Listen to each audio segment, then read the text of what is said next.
Social মিডিয়ার এই যুগে ফেসবুক হালাল নাকি হারাম এটা নিয়ে কিন্তু বেশ একটা বিতর্ক আছে। সেই বিতর্কে নাই যাই, কিন্তু আপনি কি জানেন আপনি কিন্তু চাইলে একদম ইসলামিক আইন মেনে হালাল কায়দায় সোশ্যাল মিডিয়া ব্যবহার করতে পারেন, কিন্তু সেটা কিভাবে সেই গল্পটাই আজ আপনাদের তুলে ধরতে চাই।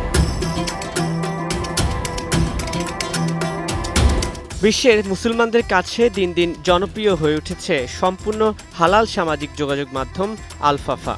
যুক্তরাষ্ট্রের একদল মুসলিম যুবক প্রথম শুরু করে এই সোশ্যাল সাইটের কার্যক্রম। বর্তমানে বাংলাদেশ সহ ১৬৫টিরও বেশি দেশে মুসলিমরা ব্যবহার করছে এই কমিউনিটি। ৩ বছর ধরে ইউজ করতেছি। ১০০% হালাল সোশ্যাল মিডিয়া, এখানে অশ্লীলতা এবং বেহায়াপনা নেই, সেজন্য আমি এটি ব্যবহার করি। এখানে বাংলাদেশি ইউজার কয়েক লক্ষ এবং এটির প্লে স্টোরে ১ মিলিয়নের মতো ডাউনলোড হয়েছে। এখানে কোনো প্রকার খারাপ কোনো পোস্ট কেউ করতে পারে না। সোশ্যাল মিডিয়ার যুগে সোশ্যাল মিডিয়া যেহেতু সবাই চালাতেই হয়, এখানে আমি মনে করি সেখানে একটা অন্যতম মাধ্যম হতে পারে এই আলফাফা কমিউনিটি।